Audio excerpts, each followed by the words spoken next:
Armoor municipal పరిధి మామిడిపల్లిలో గల Nalanda high స్కూల్లో బాలల దినోత్సవం సందర్భంగా స్వయం పరిపాలన దినోత్సవంను పాఠశాల ప్రిన్సిపల్ సాగర్ జ్యోతి ప్రజ్వలన చేసి కరెస్పాండెంట్ ప్రసాద్ పూజ చేసి కార్యక్రమాన్ని ప్రారంభించారు. సమాజంలో ఉపాధ్యాయుడి పాత్ర గురించి వివరించారు. పాఠశాలలో స్వయం పరిపాలన దినోత్సవం సందర్భంగా 10వ తరగతి విద్యార్థులు ఉపాధ్యాయులుగా చేసి వారి యొక్క అనుభవాలు మరియు భవిష్యత్తులో మేము కూడా ఉపాధ్యాయులుగా కావాలని అనుకుంటున్నామని తెలియజేశారు. అదేవిధంగా మధ్యాహ్నం చిల్డ్రన్స్ డే నిర్వహించారు. స్పెషల్ ప్రోగ్రామ్ లో విద్యార్థులు వారి డ్యాన్సులు, ఉపన్యాసాలు మరియు ఫ్యాన్సీ డ్రెస్ షోలో పాల్గొని అక్కడున్న ఉపాధ్యాయులను, విద్యార్థులను మరియు వారి తల్లిదండ్రులను ఆకట్టుకున్నారు.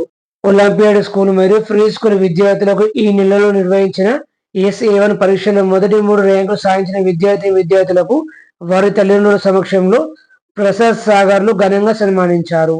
ఈ కార్యక్రమంలో పాఠశాల యాజమాన్యం, ఉపాధ్యాయ బృందం, విద్యార్థులు పాల్గొని విజయవంతం చేశారు.